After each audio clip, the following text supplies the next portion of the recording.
চোর মাচায়ে শোর। দোষ করছে তৃণমূল কংগ্রেস, সেটাকে ধামাচাপা দেওয়ার জন্য, সেটাকে চেপে দেওয়ার জন্য আইএসএফ এর নামে দোষারোপ করছে।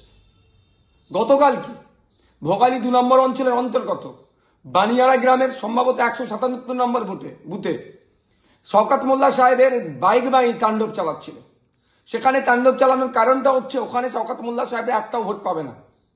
শুধু ওখানে নয়, সারা ভাঙড় জুড়ে এই পঞ্চায়েত নির্বাচনের পরে ভেবেছিল হিংসার পরে আইএসএফকে শেষ করে দেবে, কিন্তু আইএসএফ ক্রমশ বৃদ্ধি পাচ্ছে। অনেক হিংসা করেছে, আইএসএফকে আটকাতে পারেনি।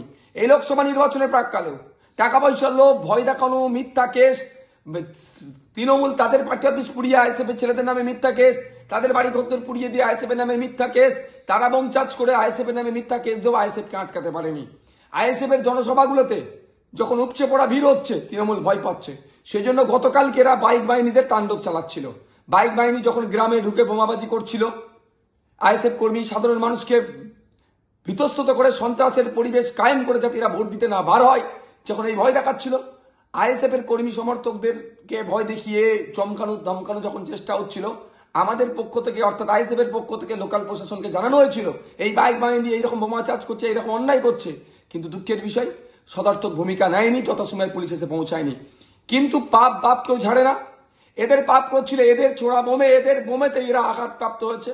এখন এদের যে অন্যায় করেছে এই দোষটাকে ঢাকা দেওয়ার জন্য আইএসএফ এর নামে মিথ্যাচার করছে, আইএসএফ কে দেখে দিতে চাইছে।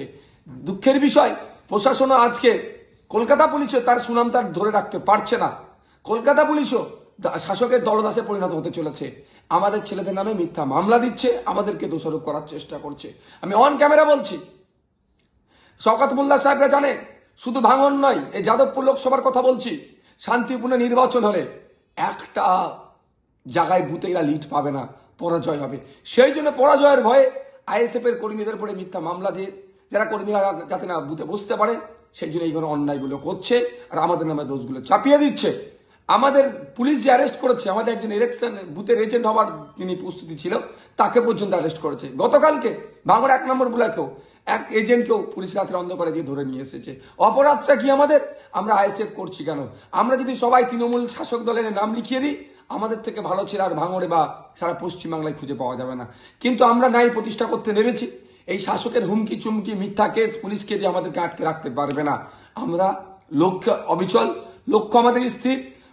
তৃণমূল মুক্ত ভাঙড় করব, দুর্নীতিমুক্ত ভাঙড় করব, তৃণমূল এবং দুর্নীতিমুক্ত বাংলা করব, সেই লড়াই আমরা অবিচল আছি।